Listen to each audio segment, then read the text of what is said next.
Nagy volt az érdeklődés ma az Újvidéki Egyetem tolóablakainál.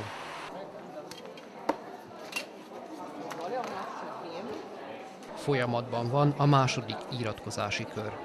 Želeo sam farmaciju na medicinskom fakultetu, pa tu nisam upao i sad sam konkurisao na tehnološkom fakultetu i na PMF-u više smerova, pa gde upadne.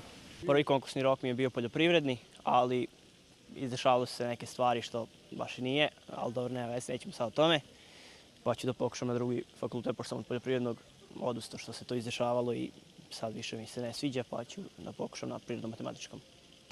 Az Újvidéki Egyetem legtöbb karán csak önköltséges kategóriában iratkozhatnak be azok az egyetemisták, akiknek az első pályázati időszakban nem sikerült bejutni a választott egyetemre.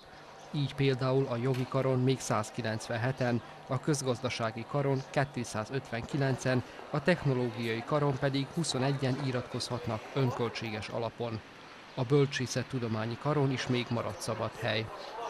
Júniusi iratkozási körben 20 hallgatót vettünk föl, ezek mind a társadalmi költségvetésre iratkozhattak be. 17-en jelentkeztek, és azok közül, akik más szakokra nem jutottak be, 3-an beiratkozhattak utólag. A szeptemberi iratkozási körre 5 önköltséges helyünk maradt, tehát szeretettel várjuk a leendő hallgatókat. A mezőgazdasági kar illetékesei nem nyilatkoztak, de telefonon elmondták, a karon nincs több szabad hely a második iratkozási körre. Az állami egyetemektől eltérően az újvidéki magánegyetemeken még nagyban várják a jövendőbeli elsősöket.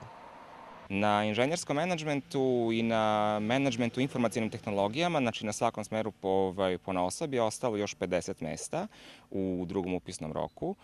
Dakle, 50 na inženjerskom menadžmentu, 50 na informacijnim tehnologijama, a na menadžmentu u medijima 45.